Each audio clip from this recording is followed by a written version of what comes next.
Pemirsa, warga perumahan Metro Cikopo, Desa Cibodas, Kecamatan Bungursari, Kabupaten Purwakarta digegerkan dengan penemuan seorang marbot masjid yang tewas bersimbah darah di sekitaran Masjid Al-Muhajirin pada Kamis siang. Korban diduga menjadi korban pembunuhan saat hendak mengumandangkan azan zuhur.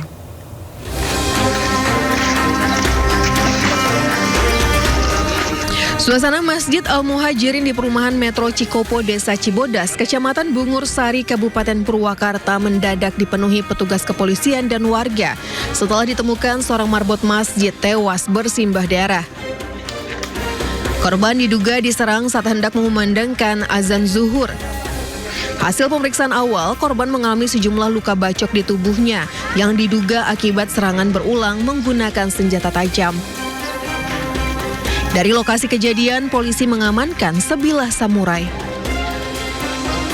Jenazah korban kemudian dievakuasi untuk menjalani visum guna memastikan penyebab kematian dan rincian luka yang dideritanya. Polisi menyebut identitas terduga pelaku sudah dikantongi setelah terekam kamera pengawas di sekitar lokasi. Yang diketahui terjadi pada pukul 12.30.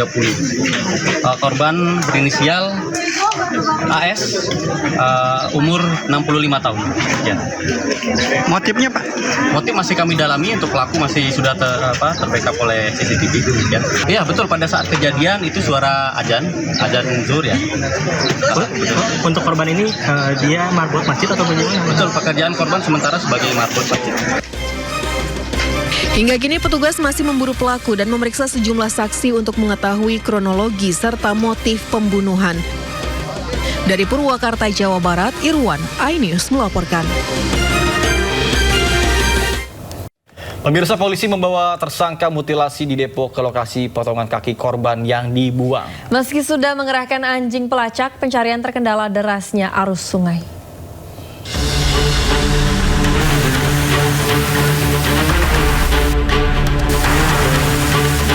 Menggunakan anjing pelacak K9, tim Subdit Resmob menyusuri Kali Licin, Pitara, Depok, Jawa Barat, Kamis siang. Di lokasi ini, tersangka mutilasi mengaku membuang potongan kaki korban. Polisi juga membawa serta pelaku untuk menunjukkan lokasi pasti. Bersama dengan tersangka, polisi juga menyusuri sejumlah titik di aliran sungai. Namun pencarian menemui banyak kendala yang memungkinkan potongan tubuh sudah terbawa arus sungai yang deras. Untuk sementara masih proses, karena memang ada kendala dari kami adalah untuk waktu penemuan mayat sendiri itu 4 Agustus, sedangkan waktu pembuangan mayatnya itu 23 Juli 2026. Jadi sudah ada range sekitar 1 minggu lebih, yang kemudian sempat dalam 1 minggu itu ada hujan, jadi untuk arus sungai sendiri agak deras. Tersangka mutilasi mengaku membuang potongan kaki korban dengan dibungkus plastik hitam setelah lebih dulu membuang tubuh korban di tanah lapang. Dari Depok, Jawa Barat, Iyung Rizky, iNews melaporkan. Pemirsa, usai menggelar sayembara tangkap pelaku begal dapat uang jutaan rupiah, kini Gubernur Jawa Barat Deddy Mulyadi kembali membuat sayembara berburu penjualan obat tramadol dan minuman keras. Deddy Mulyadi pun menjanjikan hadiah bagi warga yang mengunggah toko penjual tramadol dan minuman keras di media sosial. Sekarang ini banyak orang yang jualan tramadol dan warung-warung minuman keras ilegal. Bagi warga Jabar, siapa yang bisa memposting, menceritakan warung-warung tramadol di media sosial, saya akan kasih hadiah juga. Dalam akun media sosialnya, Gubernur Jawa Barat Deddy Mulyadi kembali menggelar sebuah sayembara. Kali ini, Deddy Mulyadi akan memberikan hadiah jika warga mengunggah ke media sosial tentang penjualan obat tramadol dan minuman keras di wilayah Jawa Barat.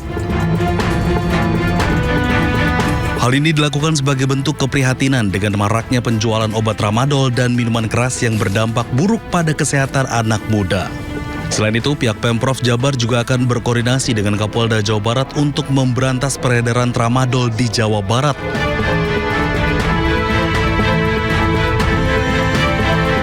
Menurut Deddy Mulyadi, pihaknya akan terus menyatakan perang terhadap penjual tramadol hingga peredarannya keluar dari Jawa Barat.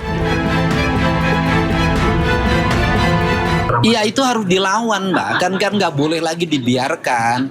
Masa banyak orang takut oleh orang yang jualan tramadol? Kan aneh gitu loh.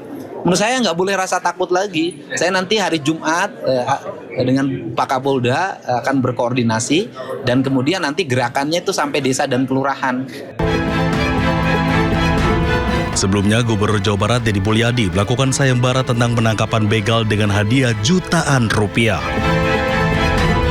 Dari Bandung, Jawa Barat, Ervan David, iNews melaporkan. Informasi lain pemirsa, ratusan senjata api ditemukan di ruangan mantan kepala yayasan sekolah swasta di kawasan Pondok Pinang, Jakarta Selatan. Tak hanya senjata api, di ruangan juga ditemukan narkoba, CD porno, serta alat cetak peluru.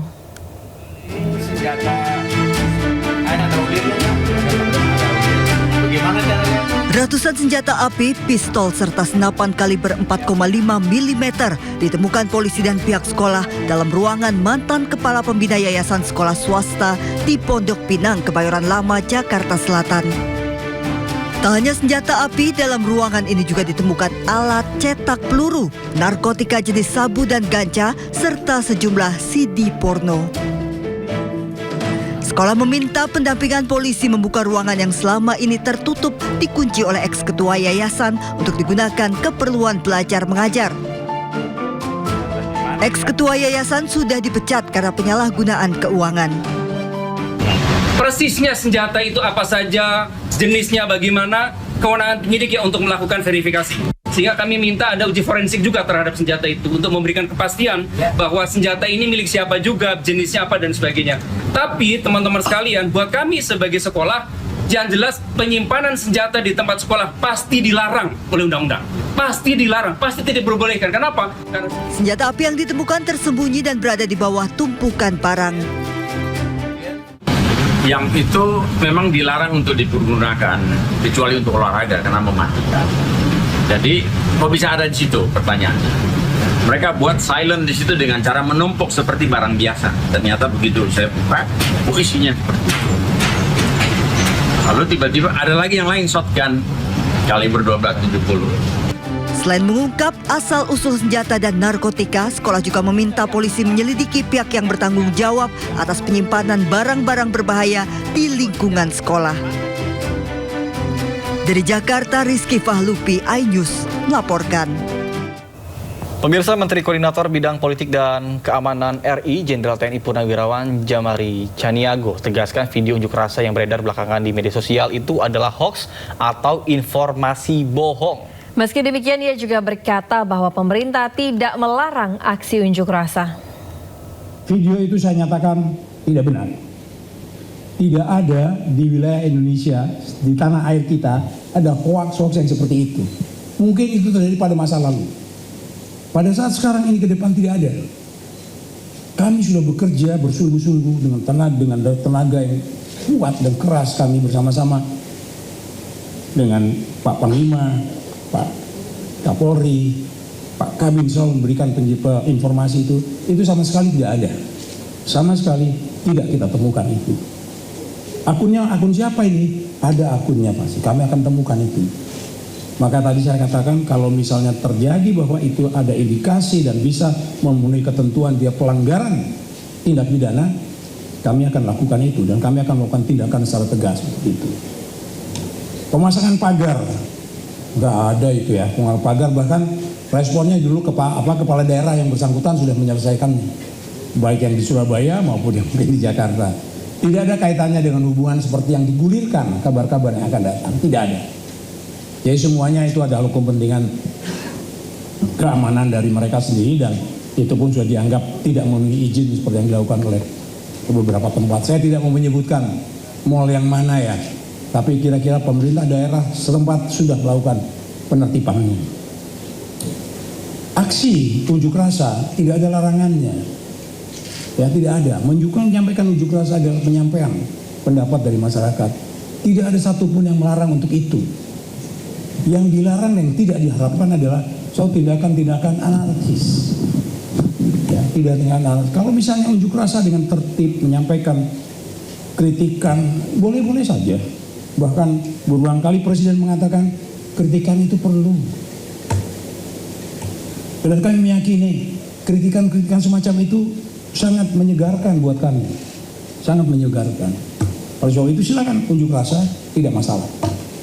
Selama tidak mengganggu kepentingan rakyat, masyarakat luas, selama dilakukan dengan tertib, tidak melakukan perusakan, tidak apalagi sampai dengan pembakaran seperti masa-masa lalu. Pemirsa, Dr. Tifauzia Tiasuma menyatakan mengakhiri keterlibatan aktifnya dalam polemik ijazah Presiden ke-7 Republik Indonesia Joko Widodo. Tifa merasa tugas ilmiahnya dalam mengkaji ijazah Jokowi telah selesai.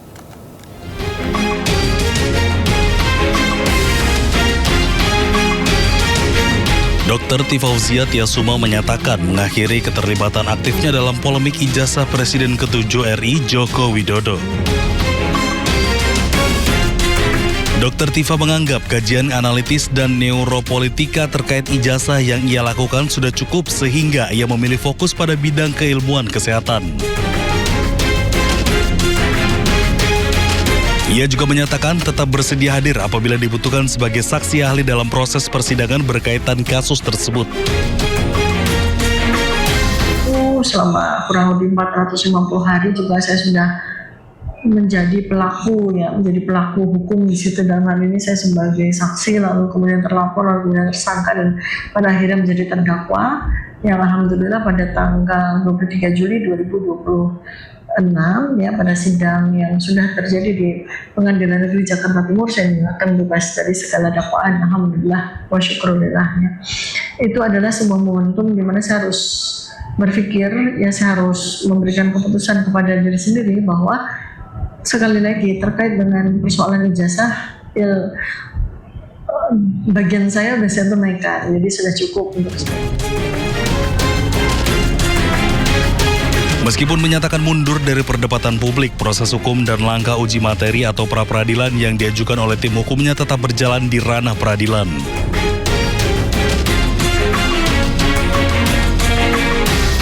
Pemirsa, ex-terdakwa kasus ijazah Joko Widodo, Dr. Tifa, mengaku selesai meneliti ijazah karena tugas utama kajian ilmiahnya sudah selesai. Tugas utama kajian ilmiah Dr. Tifa berfokus pada foto yang ada di ijazah Jokowi dan sudah diterbitkan dalam buku Jokowi's White Paper. Semua tugas saya dalam penelitian terkait dengan ijazah yang dipaparkan oleh Bareskrim tanggal 22 Mei 2025 ini itu udah selesai. Penelitian saya sekali lagi tepat Agustus tahun 2025 udah saya bukukan, udah saya launching dalam bentuk buku Jokowi's White Paper. Domain saya sekali lagi ini saya kan hijrah terkait ya, tapi dengan kan foto. Ya, kan? Jadi domain saya kan di foto ya, dan itu sudah menjadi bukti otentik secara hukum pada CLS Februari 2026. Pemirsa, ratusan atlet dan pelatih peraih medali PON dan Peparnas 2024 menggelar aksi di Pekanbaru. Mereka menuntut pemerintah Provinsi Riau segera membayar sisa bonus prestasi yang menurut mereka hingga kini belum diterima.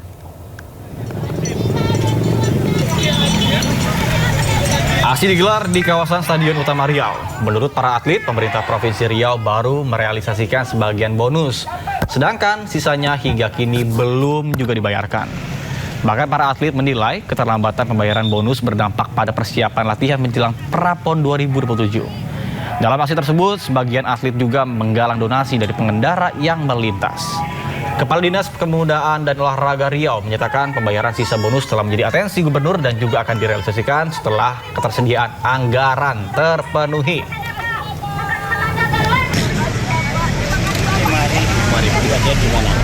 Kami berharap karena kami sudah berjuang dan itu adalah hak kami yang kami minta. Sudah berapa tahun Kak yang menunggu? Sudah 2 tahun kami menunggu dan sudah 2 tahun pula kami berdoa terus siang dan malam. Nah, persoalannya kita mungkin kawan-kawan tahu dengan keadaan keuangan kita yang memang tak memungkinkan saat ini. Nah, sehingga ini terjadi penundaan untuk pembayaran. Nah, artinya ini sudah menjadi atensi ya. Tapi kalau uangnya belum ada ya. Pemirsa, seorang pencuri kabel alami luka bakar usai terkena ledakan gardu listrik. Pelaku hanya bisa pasrah saat diseret warga dan diserahkan ke polisi.